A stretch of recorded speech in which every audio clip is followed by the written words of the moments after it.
What up? Let's go. That's my baby. That's my baby. We're going at it at 110%. I just want 5 minutes of happiness, please. Just give me 5 minutes. And they scored! They did it! Left, feet left. What the hell was that? Oh, yeah! What the fuck are you talking about?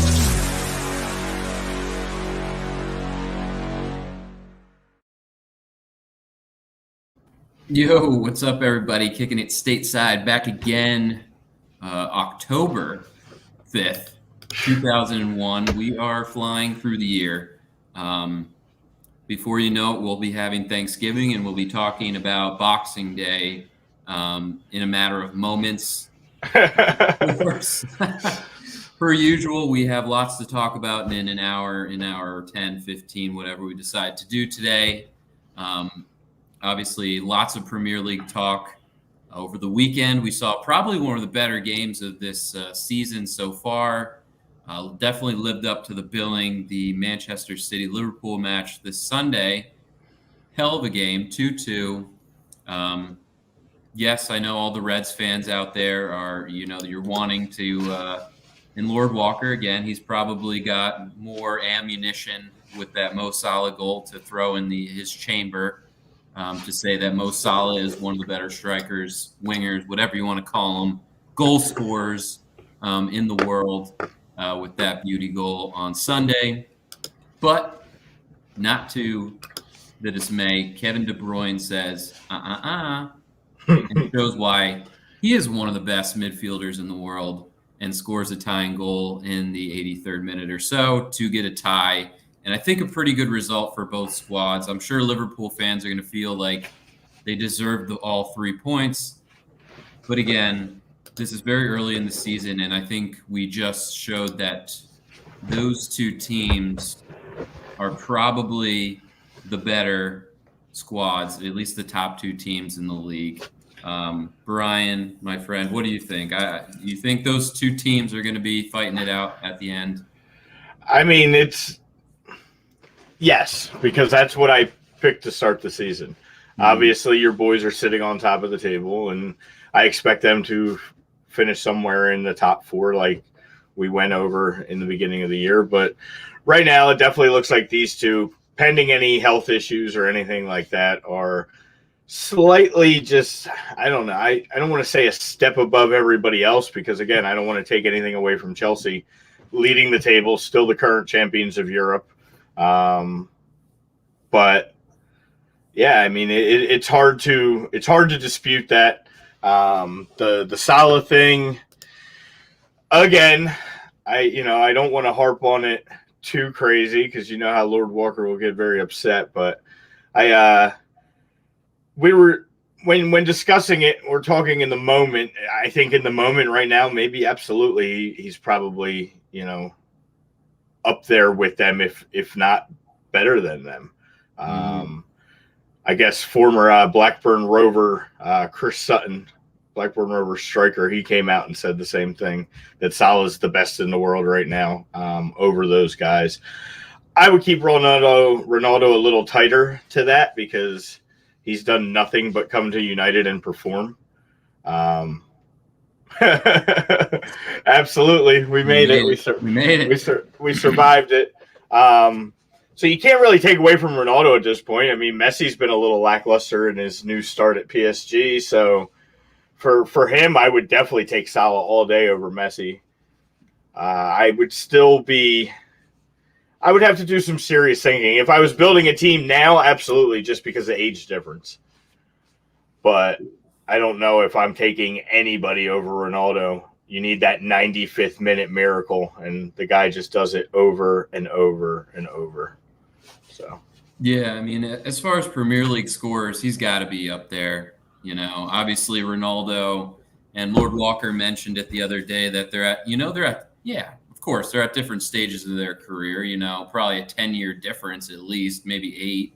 Yeah. But still, just as a pure goal scorer, you still got to tip your cap to Ronaldo. But I mean, yes, Lord Walker trying to argue that we don't consider Mo Salah or we're hating on Mo Salah is not the case. He's a great player, no doubt about it.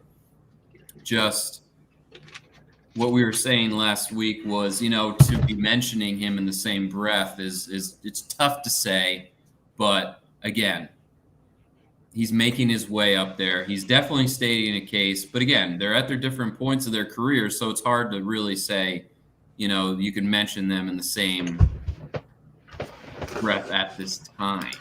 Yeah, it's just a completely different conversation, and that's such a almost impossible conversation to have because we talked about it last week. Was just the paths are so completely different. As well. It's just a whole different ball game. But right now the guy's phenomenal. Liverpool looks really good. City, as we knew, was going to look really good. I don't know, man. I don't know. I had a few questions, on our group chat, and Lord Walker seemed to answer them in his, I guess, his opinion or what he knows from being around Liverpool. It just seems like there's some things going on there a little bit with Trent out. I know he said he's not fit, but he's still making the 18. So I don't know if it's not a matter of fitness or a matter of toughness, and they just find that James Milner is a little bit tougher, especially against a team like City. But yeah, it's going to be a fun race, I think, this season. That's what I want to see. I don't want a champion with like 4 weeks left, 5 weeks left. I want to really see one maybe come down to the final day. It's been a little bit since we've had that final day excitement to where maybe we could do a live show and announce the champion live on air. We haven't obviously been able to do that yet in our careers. So. Yeah, it's been pretty much a landslide the past 2 years that we've done this show.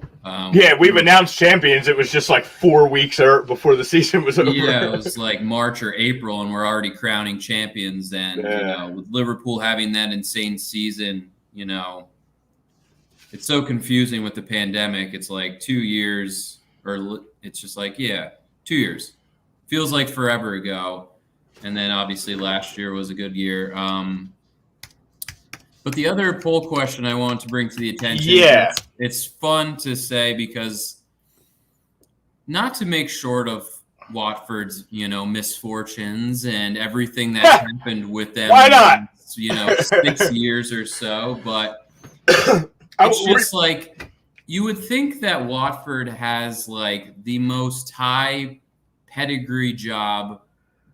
The expectations are through the absolute roof with the way this club just runs through their managers and runs them out of town. And it's insane. They've had 8 managers since 2015. Yeah, and that's why I want you to click on when Pete said he doesn't know enough to agree or disagree. We're gonna give you the firepower to make your decision, but you tell us. That's the first point right there. What was that? 8 different managers, and 2, 3, 4, because 6, 7, 8, Kike Flores was twice, so I guess you could say 9 technically. Yeah, and Hayden Mullins was twice caretaker. Right. He wasn't even manager. So let's go all the way back to Flores, Mazzari, Silva. So when Adam and I started our show, Marco Silva was the coach. Mm-hmm. And no, he was not. No, he wasn't the coach yet. He was the coach of Everton. He was already out. So he was out. And then it became Javi Garcia, and then Flores came back again. Yeah. And then Hayden Mullins took over as caretaker. Right. And then Nigel Pearson came in, and we thought, all right, here we go. Maybe he seems to save teams. Was unable to save them. True. They get relegated. Hayden Mullins takes over again as caretaker. Now, just going back to August of 2020, so we're looking at basically one calendar year. They've had 3 they're on their 3rd coach now in one full calendar year. Yeah. Vladimir Ivac and then Munoz, and now Munoz is out in a very, very short stint. Now, he didn't get fired, right? It sounds like he basically walked off the job. Did I read that right? Yeah, I saw reports that he was stepping down, like he didn't want to coach anymore. And then I saw reports that he was actually sacked. So I don't know if it was like a mutual agreement where I guarantee it was one of those where he was like, you know what, screw this job. And they're like, yeah, you're fired. And like, oh, you don't want to coach? See ya. Yeah, there's the door. Yeah. Don't let it hit you on the way out, you know? So now we get the beauty of the 80, 70,000-year-old Claudio Ranieri. And again, it's these recycled guys that seem to pop up all the time that, you know, the guy once was in charge of Chelsea at one point. Yeah. He took Leicester to probably one of the most improbable seasons in recent Premier League history of taking a Leicester City team who was just promoted, not that a few years prior, with odds like that it was astronomical, and they end up winning the league that year at Leicester. Tries to do it again, you know, it just didn't work out, got sacked, and now he's just returned again to coach this Watford team who, in his mind, I don't know how he would even want to take this job with knowing that, I guess he's coming in saying it's, you know, low risk, high reward, because if he doesn't do well, great, you're getting sacked. And he's probably thinking to himself, great, I don't even want to be here probably in the first place. This sucks. Please fire me anyway. If he does well, he's the savior. And he's going to be one of those that, like, yeah, he saved this Watford team from, you know, possibly going down again and just stopping that trend of Watford just firing managers just on a whim. But they've already tried this, like, super saver manager with Nigel Pearson. He has the same pedigree, he has the same resume. Like, I'm looking at this dude, man. This dude has been coaching professionally since 1986. Mm-hmm. So 35 years. In 35 years, he's coached almost 20 clubs in 35 years. Like, I guess some guys make a career out of doing this, but I hate these, like, I don't know. I hate these. They pop up here and then they go here and then they go back to here. Like, he was with Valencia, and then he went to Atletico, then he went to Chelsea, then back to Valencia. He's been with Juventus. He's been Roma's coach. He's been Inter Milan's coach. He's coached Monaco. He coached the Greece national team. Like you said, he coached Leicester. He coached Fulham back in 2018 and 19. Like, I remember. Plus a whole bunch of other ones in the mix. Like, I don't know, man. It's just, to me, it's comical. And Dan, the one that's worse only because, like, give it time. Give Cincinnati time because they've only been around a couple years to have a smaller sample size. But if they continue on the same trend, it'll be almost identical probably. But this is bad. This is really, really bad. They're not in a great position in the table right now. They only have 7 points. They're lucky everybody else at the bottom's so bad right now. Yeah. But that brings me to the other coach that's on the super hot seat that I saw this morning. Apparently there was a poll done on a Newcastle supporter group. Now, it was only 5,600 people that responded to this poll. Newcastle holds about 50,000 in their seating. So they have a huge supporter base, way more than 5,600 people. But out of those 5,600 people, 95% agree that Steve Bruce should be sacked. 93% want the oil money takeover to happen. Like, this team's ready for a change, and I think he's the next one, man. It's just so stale. That's another team that just – they made the mistake of getting rid of Rafa in the first place to bring Steve Bruce back. Why? Like, that was their first mistake, to have that happen.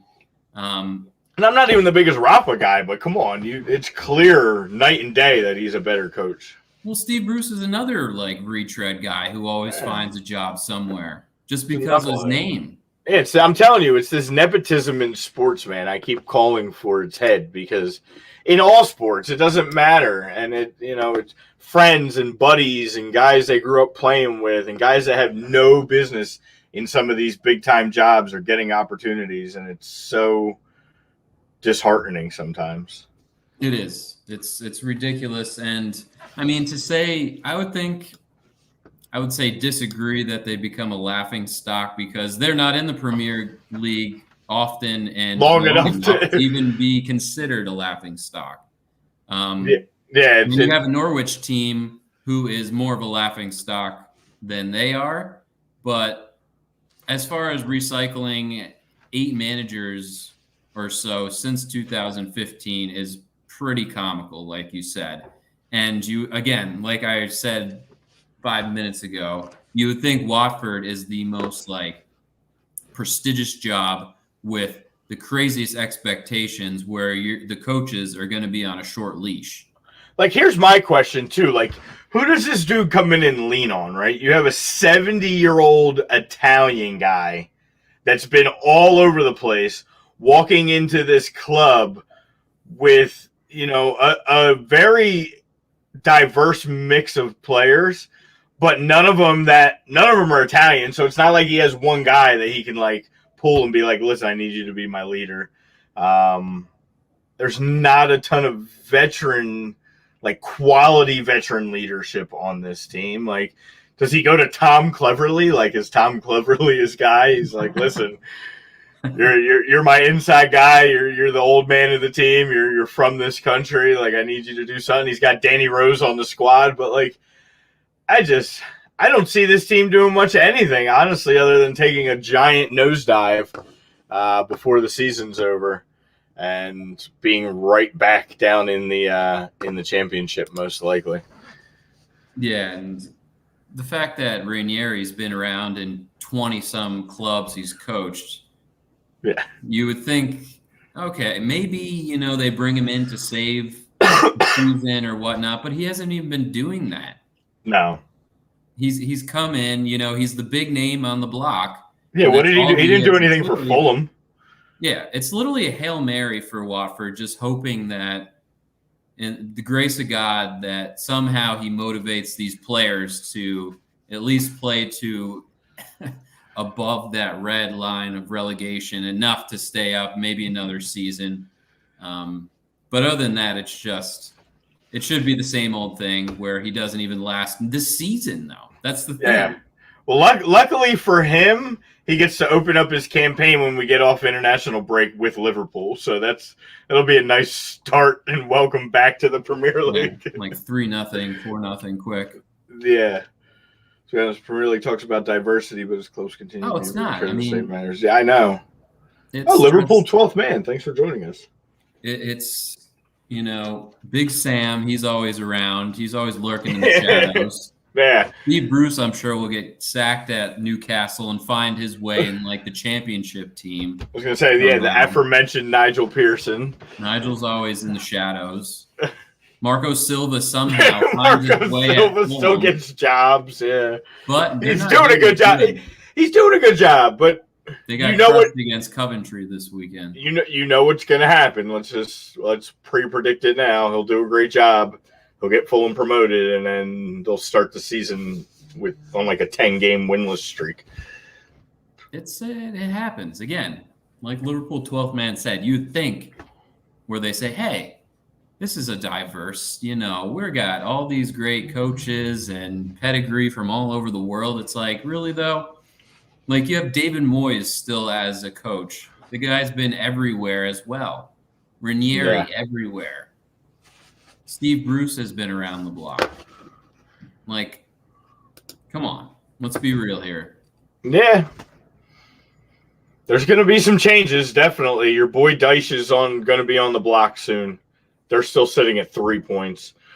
Well, Ralphie, I don't know. Again, I don't think they fire Ralphie. I think no matter what happens with them, there's been a lot of change. A scary situation as well, because what is their like target goal here for Southampton? Do you just break it all down and sell off your best players? Like Ward-Prowse, do you just leave? I understand like I don't know, but congratulations to him. He just got called up to the England team to replace Calvin Phillips. So after his red card this weekend, good. Yeah. Getting back to good graces with the Three Lions. But yeah, it's like, what do? You just sell off all your best players, hoping to get some cash while they can, and just break it all down and build from the bottom. Unfortunately for Burnley, they have nothing for sale. Southampton has a few pieces that people would still be interested, but they've already got rid of most everything in this past offseason. The only thing they really got left to move would be Che Adams and JWP. I don't think Newcastle has maybe like an Almiron or somebody like that has some attraction. Yeah, all these teams. The problem too for like Watford and them, like Leeds is going to get better. I don't think Leeds is ever going to hit that. Wait, we're firing Ralphie. Not Ralphie Del Vecchio. He said if we talk game of the week, we touched on the game of the week already. We're not going to spend the whole day talking about a game that was this early in the season that has the second and third place teams playing against each other. So. No, man. You know what he wants. He wants to dive. He wants to break it down. I get it. Again. I know, and I love him, and he's welcome to. But I would rather him join us Thursday for this men's national team preview ahead of the Jamaica game, because I don't want to become a Liverpool Man City show. It's true. We talk. We already got yelled at last year about being too biased and talking about certain squads way too much. Yeah. That's why I was like, hey, you know what? Let's talk about Claudio Ranieri coming back. Yeah, right. Eric says, I wouldn't be surprised if James Ward-Prowse ends up at Liverpool, to be honest with you. That would be a Southampton Liverpool type deal. Super inexpensive, good quality player. Yeah, man. Mane went there. Lallana's doing good things at Brighton. How about that? 6 seed Brighton. Hey, I don't care what anybody says. I was happy with getting a draw at Brighton. I would have liked to see some scoring, but whatever. In the driving rain off the coast. Yeah. Which you kind of figured that was going to happen. Yeah, it was a safe play. Get your point, get out of there, and we're still okay. Dropped a spot, but what? I don't understand this. What? I can't. Poop piece? I just don't get it. I don't know, man. It's great. I just laugh. Oh, did you? So, if anybody missed that, with all those teams losing, apparently there was a thing. If you would have bet Madrid, PSG, and Bayern in a 3-game parlay all to lose and bet $100, it would have paid like $74,000 over the weekend. So that's pretty. Every once in a while, it's fun to take those, even if you take it for $5. Take those weird, crazy parlay bets, and somebody might have did it out there, and it would have paid off big time. Yeah, I think Bayern had a 30-game unbeaten streak or something in the league. I know it's been, yeah, that's over. I know it's been the game of the year, but it's been a short year. We acknowledge that it was a phenomenal game. It was amazing. There was a lot of things in that game. Salah's goal was amazing. We opened the show with praising your boy. Your boy Bron was all in praise of his investment and his buddy King Salah and his miraculous goal. But we got a long season ahead of us. We got 31 match weeks remaining, and it's a long way till we're dubbing anybody a champion. We're going to have other really good games, and I don't want to be harking on too much of some of that stuff. But yeah, right now that goal is probably goal of the year. It was game of the year. Come on. It's been the best game so far in the young season. He said it was great for game of the year, Eddie said. Yeah, I mean, again, I would say it It was a good game. It was a great Are game. we saying game of the year in the Premier League season or like game of 2021? Because it wasn't the game of 2021. Like if we're talking calendar year, absolutely not. It was definitely. It's been the game of the Premier League season so far. It's been one of them. I honestly, you know what? To me, the game of the Premier League season so far was, and it goes right in my heart to say it, was week 1 when Brentford just upset Arsenal in their first game in the Premier League ever. And to play crosstown rivals in a London derby and to get an opportunity, even though Arsenal's, not the big club that we once were at the moment, like that was still that was a monstrous game too, like there's other games that would definitely be in the running for that. And it's early. It's very early. I wouldn't be throwing out anything of the year right now in the Premier League. Yeah, I mean, I don't think they're getting the award crowned to them like this instant, saying like, "Oh my, this is the best game I've seen," and nothing will top it. Yeah, we got a lot of game left here. We got a lot of season left. Yeah, Eddie. It's we talked about that a little bit. That Claudio probably odds to get fired this season are pretty on the high side. That he's not even going to make it out of this season. But luckily, Norwich sucks so bad that that's already one team that's going to go down. Yeah. And Burnley, I didn't realize they had pretty much all American owners. Who, Burnley? Yeah. Yeah, they're I don't know what their issue is, man. Oh, we do know what their issue is. Because Americans don't spend money on soccer clubs in the Prem. I guess so, or the proper money. I mean, Arsenal spends plenty of money. They just don't spend it correctly.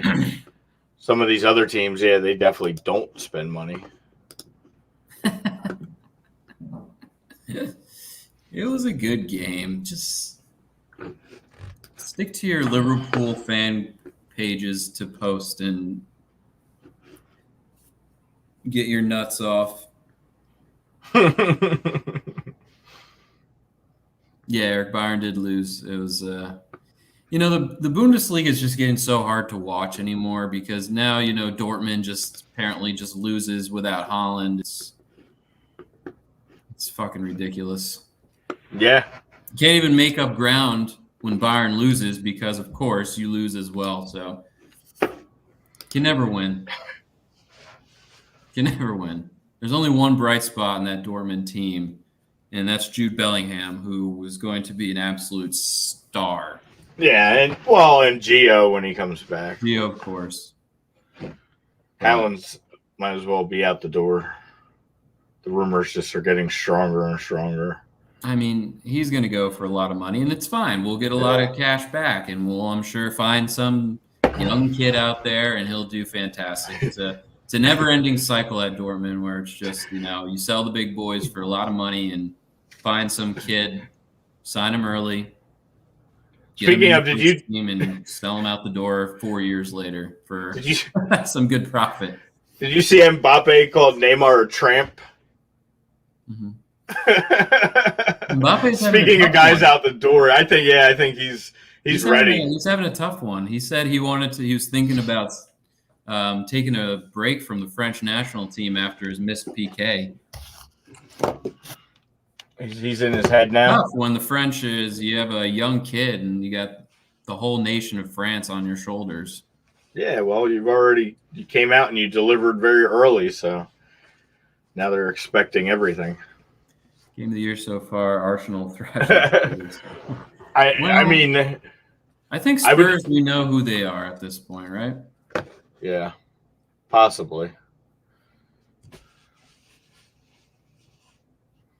Just looking at this. I know, it's so sad. But they've always been like that. They're never going to put up the money, and they're never going to keep the players because they just can't. They can't afford to. Because you got Bayern just buying their good players. We've seen that before, that same old song and dance.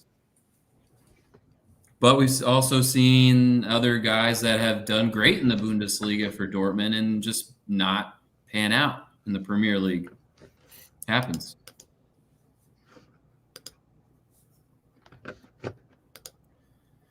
Most solid goal is good, but not enough to be goal of the year. With ability, skill of his dribbling, we shall see. I'm sure there'll be another solo type goal like that where that'll probably up for competition against that solid goal. Again, it's 7 weeks in now? We can't be crowning anything quite yet. No, super early. Super early. Liverpool has a game today, actually, against Bolton Wanderers in the EFL Trophy group stages. Oh, boy. Yeah. There's women's Champions League going on today as well, in case anybody is interested in that. Top 2 teams in the world right now in women's, Barcelona and Arsenal, facing off at Camp Nou. So it's big time. Yeah, Barcelona is the current women's champs of Europe, and Arsenal is off to a 4-0 start in the new Women's Super League, playing really, really well. So that should be a pretty solid game in the women's game. Anti-LCA is strong today. There's some real distinctions. You missed our rant in the beginning, Lord. Yeah, we talked about it. It got its discussion in the beginning. I said those teams are going to fight it out for 1-2. Yeah, and so did I. I said it when we picked our things, and I'm still there, and it's looking that way. So they've gotten their due. We gave Salah his due. He's leading the pack right now in goals with Vardy in the Golden Boot race early on. They both have 6 through 7 games. So Big Jamie doesn't stop. Yeah, he doesn't stop. Unfortunately, his team is just struggling to find their way right now. But James Maddison looking like a real little shit out. Yeah, I don't know if it was the possibility of the transfer and it not happening. Sometimes that gets to guys, and who knows. But right now, that's a weird situation. Yeah, and the way things are going with the latest additions in Arsenal and them playing better, I have no need for him anymore. So, nope. Scottish League update: Rangers first, Celtic 6th. Thank you, no surprise. Well, at least Rangers first. Celtic. I expect Celtic to work their way back up and compete. They did, outside of a lot of their nasty racist issues that they continue to keep having. Because I was watching more about it this morning. Because I found some 15-year-old just get charged for throwing a water bottle at a player. Yeah, there's all kinds of stuff going on there. But as a club. Not as frustration. I don't even know how to say it, but like the players that they've added, like the players, not the club, but the actual players, they've added some decent players, and they're playing better than they have been. But the club and its supporters and is a mess. It's an absolute mess. But once they sold Eduard to Palace, that was it. Yeah, that was it. But I mean, Joe Hart's been playing well. Who else? They added a couple guys. There was a couple guys that have been playing decently well for them, but they're that's Rangers league right now by far. Yeah, that's domination. That's a true one race, one team. Yes, Eric. There's EFL Cup games today. Liverpool with a super young, super rotated squad on the road against Bolton Wanderers at 2:00. Villa plays today. Southampton plays today. Out of the Prem teams, I think. Who else? Somebody else plays today. Leicester plays today. Talk about disappointment. Aston Villa. Yeah, they've been a bit disappointing so far this season, without a doubt. Especially, they had the most under-the-radar signing in the offseason of Danny Ings. A lot of us didn't even realize that actually happened. They haven't done much at all. Buendia hasn't really shined too much. I mean, they're still like mid-table, but maybe there's a lot more expectation on them this year since last year they seemed to have such a strong start. But I guess the Jack Grealish thing, when you lose your best player over the last, how many years, it's tough to recoup that. But they have enough good players that they should be. Yeah, they'll be fine. Even the Brentford thing, to be honest, they shut me up big time. Yeah, and I actually originally I did not think they were going to be this good, but on the road against a nice West Ham team, getting a win, all right, that shut me up. Yeah, they look like they're going to be around to stay at least for a while. So Palace is bouncing back. They're starting to show something. I'm starting to come around a little bit on Patrick Vieira's coaching. We shall see still. It still has some stuff to be desired. He made a really good coaching move this week when he brought that dude Schlupp in there. And 23 seconds later, he gets the goal that got them equal. So he makes his return to the Emirates, or his showing at the Emirates, his return to Arsenal as the opposing coach when we get back off a break as well. Eddie said, do you think Ronald Koeman will be sacked? Yes. Yes. I think he's got one foot out the door already. Yeah, I honestly am still surprised. He's not a good manager. He's just not. I don't care who's on Barcelona anymore. Yeah, I'm surprised that he still has this opportunity. They're sitting 9th in the table. We talked about him last week, and their fixtures coming up. They lost the game that we figured they were going to lose to Atletico. Now when we get back off a break, they get Valencia. That's not going to be an easy task either. Oh, man. So yeah, he's. We said, well, what did you and I said it? If they lost the Atletico game like we predicted, the Valencia game, we'll see. That probably doesn't even matter if they don't show up and get 3 points at home against Dynamo Kiev. When Champions League fires back up October 20th, that's got to be that's a telling sign. You can't lose to Kiev. Yeah, that would have to be it without a doubt, because then after that it won't get any easier. So, well, you know what we've learned over the years is that Dutch coaches aren't good outside of coaching Ajax. Yeah. I think we're just learning that it's like we said earlier in the show, and we'll go back to it because that's the theme of today's show. It's like I want some managers and I want some fresh flavor, man. I like the Jesse Marshes of the world and guys like that are even getting their opportunities. Leipzig is setting him up for failure. Yeah, but I think the expectations with him maybe have to be realistic. I don't think they're gonna ride with him as long as he's willing. I guess they're just hoping that. I don't think they're gonna put any of these woes on him. They're gonna wait and see and try and make this a team that they're gonna develop and maybe spend some money this offseason. Who knows? Unless they're really hoping that they're gonna take most of the Leipzig, the Salzburg kids that are doing well, like Aronson and this other dude that's scoring for them next season, and hope that they improve the squad. But they're already talking about that Christopher Nkunku is already on the trade block now. Yeah.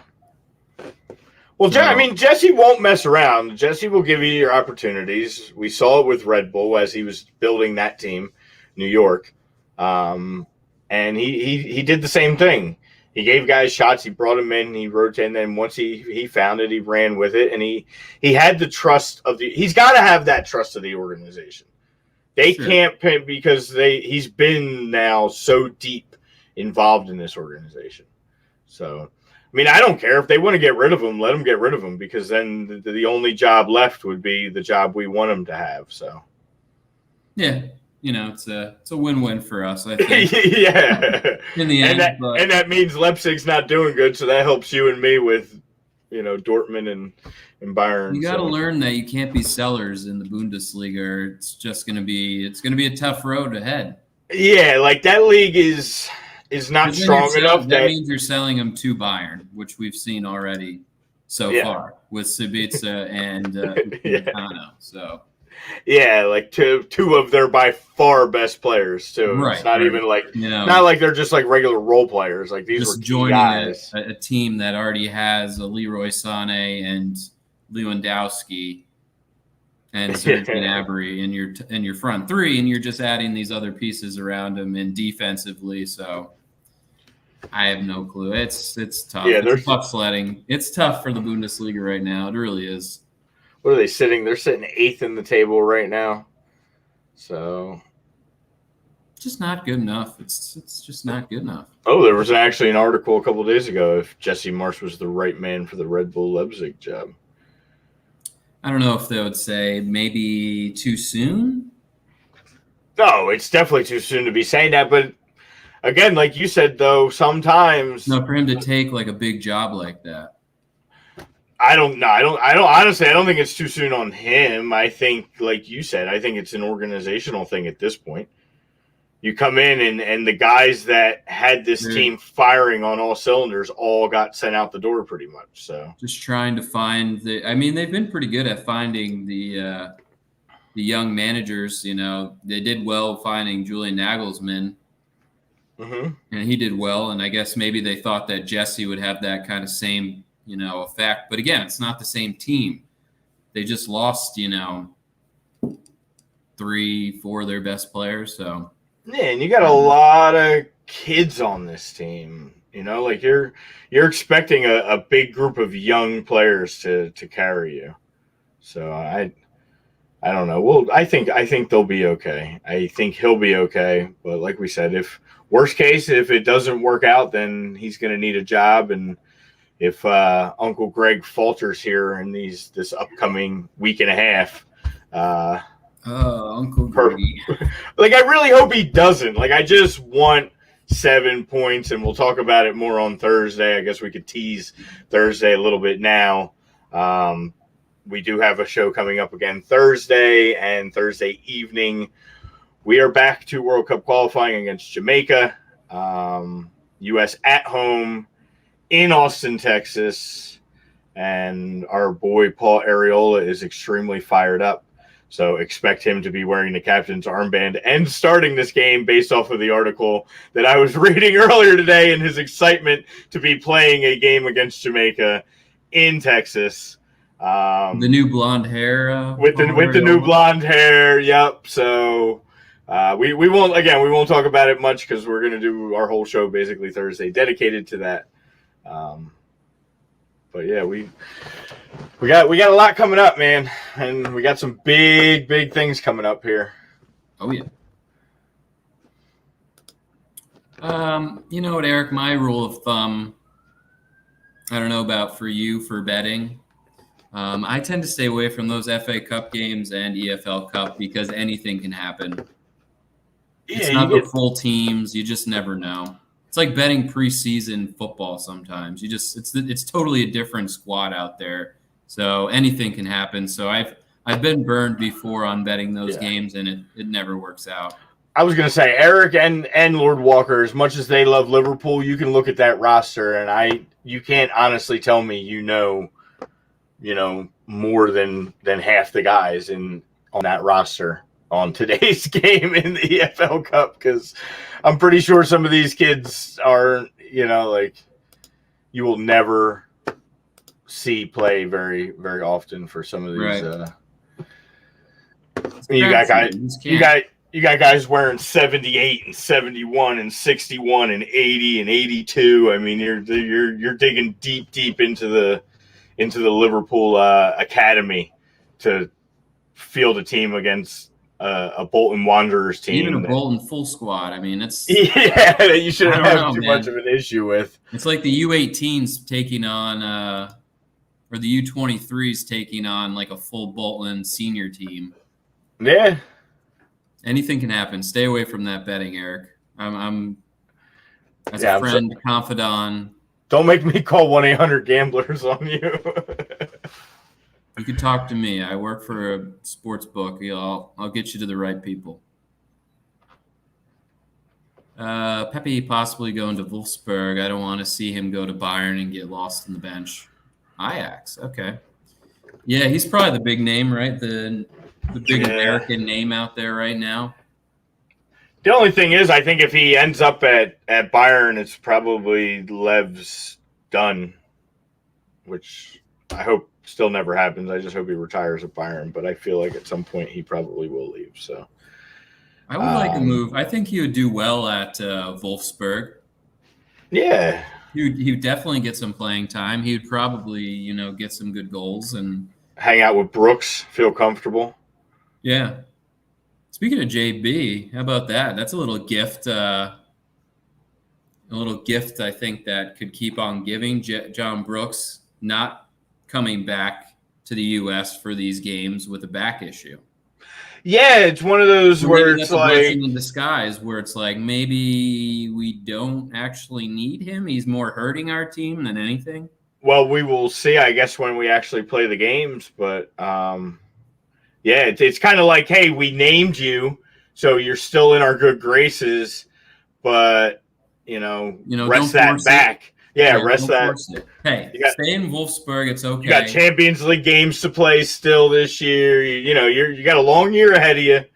Just stay in Germany. Sure, you don't want me to come? I can come. They're like, no, that's all right. Yeah, rest okay. Back, baby. We took 37 defenders anyway, so don't worry about it. Chris Richards is might did be we the see? new. Is he getting? Did they announce like a replacement? I don't believe so, unless it was. They need to bring another. Last couple of days. They need to bring another forward. They need to either bring like DK or we talked about bringing somebody up. Bye, Danny. Eric, I don't think Adam's allowed to say that on here. I don't know. I'm not even sure. Yeah, it's like a conflict of interest because we have obviously one of our newer sponsors is I guess it's kind of a sports book. It is an online gambling site. Yeah. I don't know if it's necessarily Fan Up. That's our new sponsor. I don't work for them, but I do work for one, but I'm going to keep that hush. Yeah, we can message you that, and you can put that in the group text later. But since we're talking about him now, and before we go too far, cool, and don't get a chance to, we want to thank our sponsors for our show today and every time we come on the air. Show sponsor, the greatest, Specialized Physical Therapy, Cherry Hill, Dr. Burlington, Dr. Paul Vidal, #1 in South Jersey. I was down in that area the other day working. So it's anybody who needs them, go online, specializedphysicaltherapy.com, call the office, do whatever you need to do. Don't live in pain. Get yourself right. Get yourself rehabbed. And clearly, you all know you got to take care of yourself in every way. So get your Manscaped. Go on manscaped.com. Manscaped. Use promo code A2D. Get 20% off. Get free shipping. Because if you don't, you're just spending not wisely. And nowadays, everybody needs to spend a little bit wiser. So use your 20% off and take advantage of the free shipping. And keep your balls looking nice with the Lawnmower 4.0. What else we got? Oh, yes, of course. How could I forget the most important of all? Our A2D memberships. I know we've preached this to you probably on every show. So you should already know the deal. You should already be signed up. You should be excited about this stuff. Obviously, we have hockey starting up next week. Yeah. We have pro basketball right around the corner as well. So a lot of good things to talk about on all the other amazing shows on this platform, all the sports. We got you covered. You want wrestling, you want pro wrestling, WWE, NXT action, everything. Butters and Chrome, they got you covered. You want hockey, Daly and the boys got you covered. Pove. Basketball obviously is pretty much talked about. It's going to be a big talking point. So $9.99 a month gets you everything. You get the appearance on the shows, the member-only streams, the shout-outs, and obviously the Money Pop podcast on Sunday mornings, and the Willie Vegas doing his picks. Obviously, American football's in full swing. Huge time, probably the biggest time to start gambling, and just we got all that covered for you. And if you have a hunch, you have any good parlays, same game parlays, whatever you want, let us know. Send them. Let them know. Send them in. You could win a lot of people some money. But don't go betting on the EFL games. But don't go wasting your money on EFL games because anything can happen. There's Colombian Super League action today if you want to get a little nutty. It's one of those Venezuelan Premier or Professional League. How far do you want to go? Some of these you can bet on all of these leagues, by the way.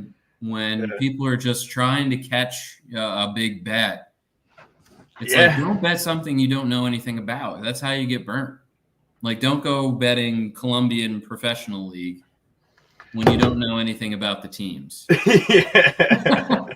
That's rule number one. I always say to people, if you don't know or don't know the lingo or the teams or how things work, don't bet your hard-earned money. There's Brazilian B League games going on today. Don't do that. Don't be smart. Don't do that. But if you do our sponsor. Again, I'm not allowed to say that, but do it. Yeah, your match against Watford is when you return from break. But yes, so I guess before we'll kind of tease, obviously we mentioned and talking a little bit about the U.S. men's national team game. We got the October window coming up. We got 3 games this window. We got Jamaica on Thursday, obviously like Brian said, in Austin, Texas, 7:30 Eastern time. Then on Sunday, big game on the road against Panama, 6 o'clock Eastern time. And then we will be the last of the 3 will be the following Wednesday, October 13th, 7 o'clock, home game against Costa Rica. For the October window, we talked a little bit about it with Lord Walker, the roster on Thursday, last Thursday. This Thursday coming up, October 7th, we'll be talking a little bit more in depth on the match, who we think is going to be starting, what our expectations are probably for this October window.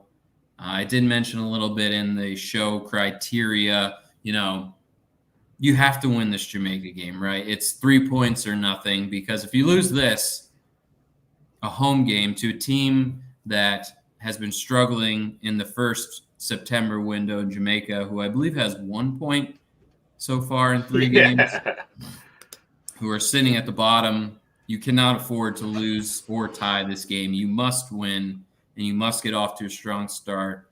And I don't want to be sitting here next time we do the show next week and saying we just, we tied Jamaica at home and then lost to Panama.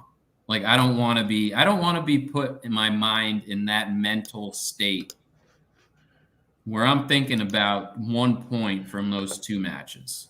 I just can't have it. No, I agree 100%, man. I mean, we've said it and people have gotten mad at us when we called that we wanted 9 points led, and they're, you're being unrealistic. And so we said, okay, we'll tone it down. 7 points, I think, is fair. And then we got 5, and I was getting criticized on different social media sites and all that, but it's like, I don't want to have average expectations. Like the key that's always talked about is you have to win your home games and draw your road games. So we have 2 home games. So the least amount of points we should expect out of this is 7 points, especially with the competition that we're playing. I think the road game is a very winnable road game as well. I really want all 9 and want to really step on this table here and let everybody know that CONCACAF World Cup is ours for the taking. When we play Jamaica the same day, Mexico and Canada play each other, the two teams that are sitting above us in the table. So the opportunities there are endless. But they got to go in and they got to take care of business. They can't overlook this Jamaica team because they only have 1 point. You're probably going to see guys like Antonio again, possibly on this squad. They may start to find their form at some point because we talked about Jamaica being one of the top 4 teams in this group at the beginning of this, and I still think that they have the potential to be. They just absolutely underperformed to start this. So they got to be ready. This U.S. team's got to be ready. Yeah, like I said, it's 3 points, or you're just putting yourself in a really hard position. You're making it tougher on yourself if that's going to be the case. Like if this they can window is the window where you're setting yourself up. You should be setting yourself up for a top finishing spot or second. Oh yeah, I mean, if 2 winnable home games, you're playing in Austin, right? You're going to have a crazy crowd. Then you got the Costa Rica game in Columbus that should bring a pretty decent sized crowd. So you got to win those 2. And Panama on the road, we would take a draw in that one probably, because I'm sure, again, all CONCACAF road games are just a pain in the ass. You're going to get the people in the riot gear protecting you on corner kicks. Like, it is what it is. But we need to see that how we played against Honduras. Yeah. We need to see that performance again. Well, especially because Mexico races in this roster too, which I'm kind of excited to hopefully see what they can do with Hopi getting a shot, hopefully, and probably I would say Musa gets a start on Thursday as well. I would hope so. Most likely, especially with Gio out. Yeah, I would definitely think so. If he's getting called into this roster and he's fit, he should be starting. He should be getting an opportunity. McKennie should be starting as well, since he was brought back to this. Tyler Adams and McKennie should be automatics. Just you write them in. Permanent ink on Uncle Greg's lineup card every match. Yes. Yeah, we can't fool around here because Mexico gets back-to-back home games with Canada and Honduras, and then they have to go on the road to El Salvador in this window. That's a tough one for Canada. On the road at the Azteca, I'm guessing. Canada has to go on the road at the Azteca. They have to go on the road to Jamaica as well in this, and then they get their last game of the window is also on the road at Honduras. So I'm sorry. Canada gets their home game against Panama in this window.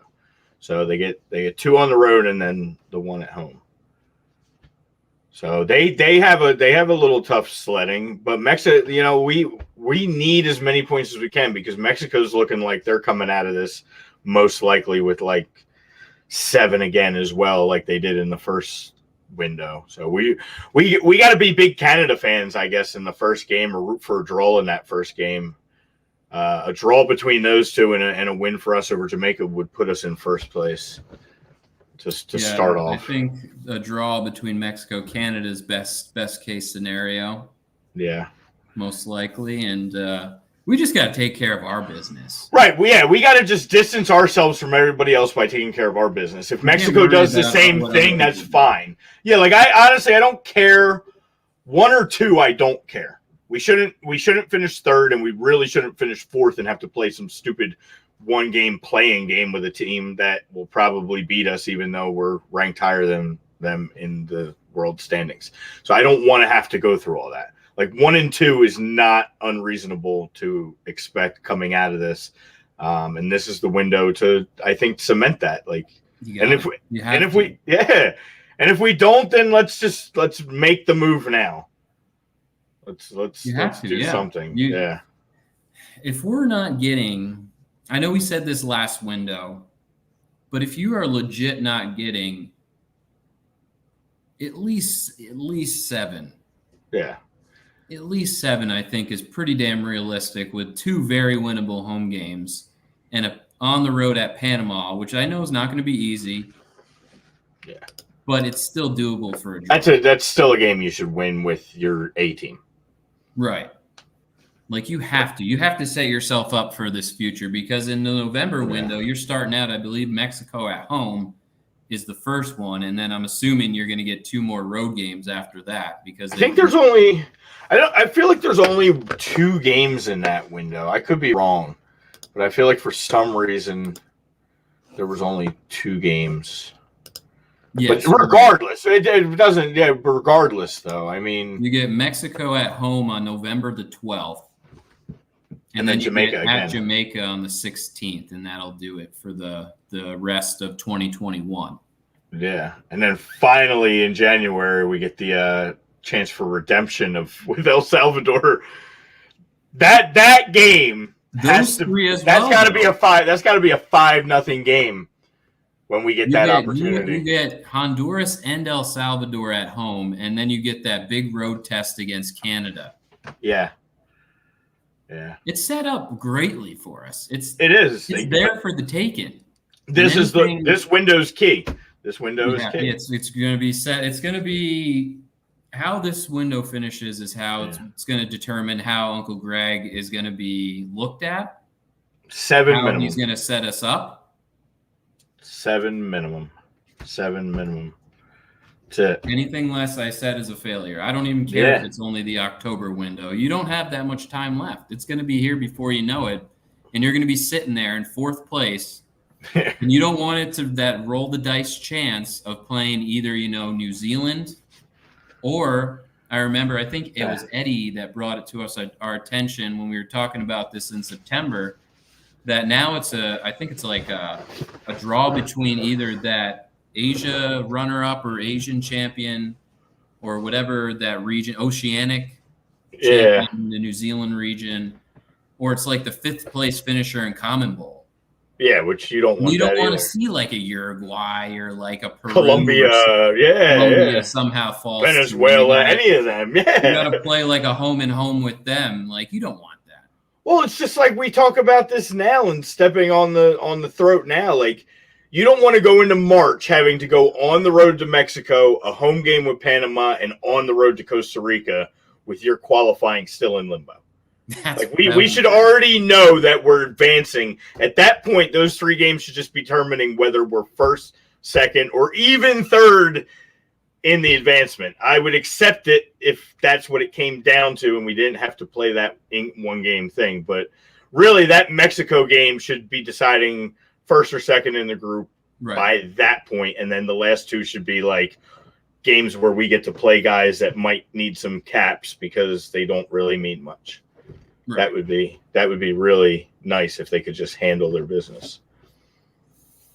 But you know what it's going to be. We're going to be like nail biting that home game against Panama. Like, oh my God, we got to get at least a point here or something. Probably. I know we talk and we want this like picture perfect, like dream scenario where even this window, we're expecting 7 points. For some reason, we just know that's probably not going to happen. For whatever reason it is, I have this terrible feeling that we're just going to draw one of these home games again. I know. And maybe I'm just being, a pessimistic person, but I would love that January 30th game on the road to Canada and knowing like 3 points basically clinches us a guaranteed spot in the World Cup. Yeah. Might not be 1st, 2nd, it might be 1st, 2nd, or 3rd, but it like 3 points there with 4 games to go. If we do enough from between now and then, that could be a game where we know we're at least getting into the World Cup. Right. You don't want to be going into March saying, wow, we need 3 points from, 3 games or something, or 4 points from 3 games or something like that. And then you're just nail biting all those 3 games and just anything could happen. You have to go on the road to Costa Rica. Your toughest window yet. Yeah. Could you imagine how pumped up those Costa Rican fans would be and players if they knew knowing that they could knock us out? Yeah. Yeah. We don't need that. We've lived that. We need to be beyond that now. It's scary. Yeah. Let's Yeah, there are only 2 games in November, and Brooks is out, but Uncle Greg isn't bringing a replacement and hasn't announced bringing another forward. Yeah, that's. I was trying to look that up while we were on here, but there's still no announcement. I would bring another forward if we already talked about having enough defenders. We don't need another defender here. It's just so hard though with like late calls to guys in Europe, because then say you want to bring in Giacchini. Well, then get DK from France and go get DK. He's in Orlando still. He just had a game winner the other night. He's got a 2-hour flight to Austin. Let's go. Yeah, like call him up. Not a problem. Get him over there. It's another big body in the middle. You could use it against Jamaica. They're a physical team. And Zarda's got his ass kicked on Sunday. How do you like them apples? Yeah. That was a nice win by you guys. Needed it. We're still alive. We did. It wasn't pretty, but we did what we needed to do on beat shit and Addy. 1-0. Oh God! There you go. 1-0. I'll take it. I mean, that's going to be another exciting conclusion to this MLS season. You know that last day is going to be a lot of movement because the East is so jumbled up this season. That 2-7 is like 2 points separated or something like that. It's really a fun watch if anybody wants to jump on that bandwagon now with the last 6 to 7 weeks remaining here. It is getting a tight race. I was actually thrilled by that because you guys winning, I knew the Union would make a push. I'm not worried that the Union wasn't going to make a playoff push. They were starting to drop. I think they were 7th going into that game and jumped all the way up to 3rd with that win. But what that did was it hurt Columbus, and now Red Bull jumped up to 9th, just ahead of Columbus, tied with them in points, but significantly ahead in goal differential. So thank you for helping us out. Now we got 2 more hills to climb in Atlanta and what is it? 7 get in? Are we 7 now? I believe 7, yeah. It's 7 teams. So they got to get all the way up to 7. Red Bull's at 34 points. Atlanta's at 39 and Montreal's at 40. New York's at 40. DC's at 40. So it's still a climb. DC sitting in 5th. But there is a possibility. I could string a couple wins together and Red Bull can avoid missing the playoffs for the first time in like ever, basically. So yeah, they changed it where it's like top 7. One gets a bye and the other guys play. I think New England obviously getting that bye, and then the other ones, I forget. Somebody plays the playing game. Yeah, like 2 and 3 get buys as well, and then like 5 plays 6 and 4 plays 7 or something. Yeah, it's a weird format. They keep changing it around a little bit, but it is bad. It's still in that single elimination format. No more 2 legs or anything like that. Yeah, it's exciting. I wanted to get to the game on Sunday, but my daughter's coach ended up going after. They ended up getting a nice win early that day, and then he bolted right out of there and made it over to the Union game. So I'm sure he had himself a nice day. Can't complain. Yeah. Yeah, Greg is already. Oh man, that's tough too to even say. To even think that out loud. It's but it's pretty accurate. Where it's like, he's a good guy. Yeah, seems like a good coach. Makes some weird decisions, but the great one, Sir Alex, pretty much put him on blast and came out and said you got to start your best players in. Talking about Marcotti said that he's no Jose Mourinho, which I don't really know what that means, but where you can't dick around with your lineup. Just play your best players. Don't be doing this rest people and if he's hurt and needs rest, then rest him. But if he's ready to go, and not that Everton's the greatest team, but they're not a bum either. A home game right against an Everton team. Yeah, you gotta. Ronaldo should be starting that game unless he's knocked. Man, these Women's Champions League games are getting out of hand today. Hoffenheim with a 4-win drubbing, 4-0. Lions up 3-0. The Lady Hoffenheim team. Yeah, the Lady Hoffenheim team's just dominating right now. Gotta love it. Who are they playing? HBK. The Heartbreak Kids. Easy. Oh, man. Cincinnati sitting bottom of the entire MLS table with 20 points, 5 points behind the next worst team in the league, which is Toronto, who they were a point ahead a week ago. And they've already fallen 5 points behind Toronto, and they're now 5 points behind the newest of all teams, Austin FC. So that just tells you how bad that shit club is. So I think they're worse than Watford.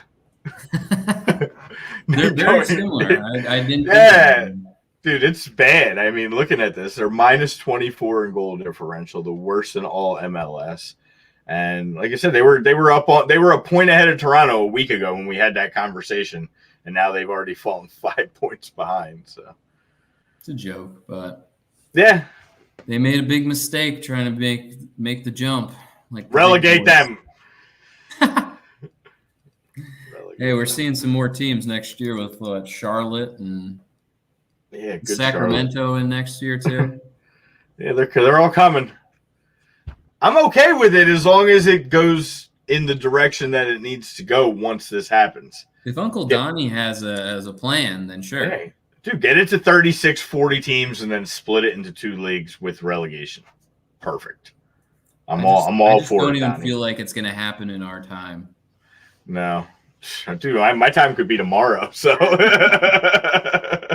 That's true. Precious.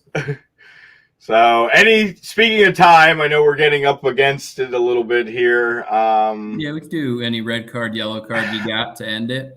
I mean, there's one just clear, glaring one sitting out there, and I know we don't like to get into some of this stuff too much. The NWSL stuff?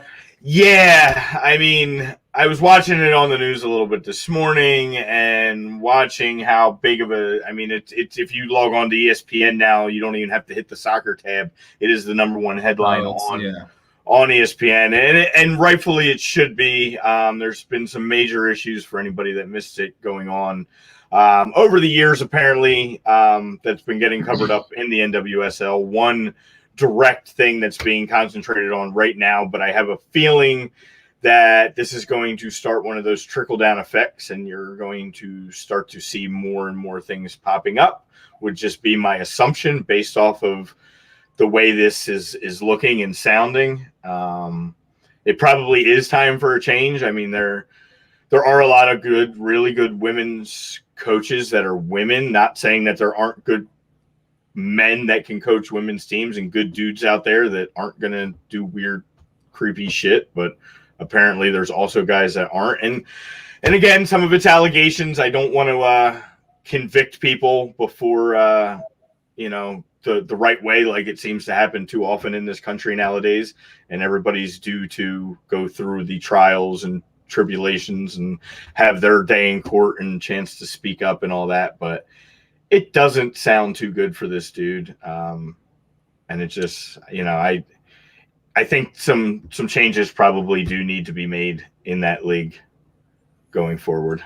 Yeah, I was just reading a little bit on it. It doesn't look too good for this gentleman. So, but I mean, you can't say that, I know we've seen it, popping up a lot more in the past, few years, of course, with the insane story of Larry Nassar and all this other stuff where it's just like, how did this even happen when nobody knew about it? Or the St. Duskies and like it's continued to pop up and be made light, which rightfully so. It's pretty, disgusting to use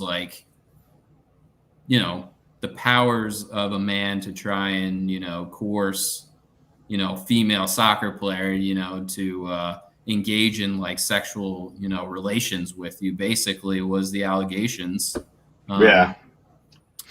It's just, it's tough. It's, I think we're going to see a little bit more on this story and definitely others coming forward, especially in the NWSL, saying, you know what, that actually happened to me too. So this is probably just like the push down that hill, I guess you could say, and it's just going to snowball probably from here. So it's good to be made light, and that I'm sure it'll expose a lot of sickos that have worked in that league as well, and even other leagues, I'm sure. So yeah, I just hope that some of the women that play in this league don't, they kind of band together and do it as a way to take their league back, and don't do it to where it could crush, because you don't want to crush your own livelihood. And this league has become a pretty substantial league in the world of soccer, and women's soccer especially, throughout the world now. A lot of big time players are flocking towards this league over some of the other European teams in the women's game. So I just hope that it finds a way to turn it around, and that they get their league back, I guess is a way to say it. So, Lord Walker, if DK cannot come, K-Cal especially. Yeah, or Caden Clark. I mean, I'd be okay with seeing him get his opportunity. I think Caden Clark would be first on that list. Cade Cowell's unfamiliar to me. Yeah, what team's he on? There's a few guys that we're still waiting to see. There's guys. That's the nice thing. There's a ton of guys coming up in this in this pipeline, and next man up. I mean, you don't want to have a situation where you start underperforming right now if you're a men's national team player, because there are guys waiting to take your job, which is a good thing. Oh yeah. I had that talk with my 8-year-olds the other day. They said they just wanted to keep playing the same team over and over again. And I'm like, why? You're never going to get better. You're just going to keep beating this. Yeah, like you crush them every game. Yeah, like you're never going to learn anything. You're just going to run around in circles like you always do and still find a way to score 4 goals. But like, let's go play the team that's plus 15 through 3 games and see how we do. You got to challenge yourself in all walks of life. Oh yeah. But yeah, I think that's a good stopping point for today. Again, we'll chat with you guys on Thursday, 1:00, about the U.S. men's national team, get more in depth with the game against Jamaica on Thursday night, kind of discuss who we want to see starting. I'm sure Lord Walker will be joining us to discuss that as well. We'll put together. It's pretty much focused just on the U.S. team on Thursday. So come prepared. Have some questions for us if you want to. If you're a big U.S. men's national team fan, Thursday's show is going to be for you. Bring your starting 11. We'll have ours. We'll have some good discussion on all that, and we will see. Are you on our side? Do you think yes, we need 7 hands down? Are we being too tough, or would you be okay with, say, only 4 or 5 points like we got in our first window? Well, we got Hercules on our side, because he came out and said Berhalter needs to still be at risk through these World Cup qualifiers. So nobody's ever safe. He knows how important these games are. I think most of us. Yeah. He plays for Wando. We might as well bring Wando in then. He'll get one. Wando will put one in. Only in MLS. Yeah. You can just tell him it's a MLS game, and he'll probably score. Yeah, he'll score 50, but if it's a men's national team game, he'll just miss sitters. So somehow that always gets brought up. Well, he had to go and bring Wando's. He could have just said the Earthquakes. He didn't have to say his boy Wando. Wando, yeah. It's all right. We love Wando. It's I probably would have missed the same sitter. So. Yeah, whatever. Win some, you lose some. But hey, absolutely. Hey, thanks everybody for tuning in. Lord Walker, of course, always. Eric, Danny, Eddie back off Facebook jail. Good to see that. Yes. Other Eddie. Thank you. Obviously, the guy that Lockerheart Friendships Field Roy Aldridge. Really appreciate you. Peace. Haha. Yeah. Daly, of course. Greggy Malakovic. Gotta love Greggy. Ralphie, you're not fired. Yes, Ralphie Delvecchio. We love him. And Ralph. Yes, we love you too. B. Liverpool Willie, 12th man. Jakey, Pete. Evan jumped on before the show. That was fun. Yeah, he did. And, of course, the big boss man, Tommy, for tuning in. I know, and Pete, obviously, as well. Not really sure who Watford is or who Claudio Ranieri is, but they agreed to the poll. And we appreciate their feedback and trying to teach them about this beautiful game. And hopefully that one day, maybe Tommy will pick a Prem team side and he can rant about that said team or pick a good team, because right now the state of Philadelphia sports is probably driving him crazy. So he should probably be maybe just jump on like the Chelsea bandwagon. It's been pretty calm, Yeah. winning titles. Union's back up to third. I mean, Or the best team in Philly right now. start local. I'm telling you, we gotta get him to a game, hopefully. Yeah, I know. We'll figure this thing out. All right, everybody. We'll see you guys on Thursday, 1:00 Eastern time, wherever you may be tuning in from, depending. Yes. But yes. All right, guys. Thanks, y'all. Love you.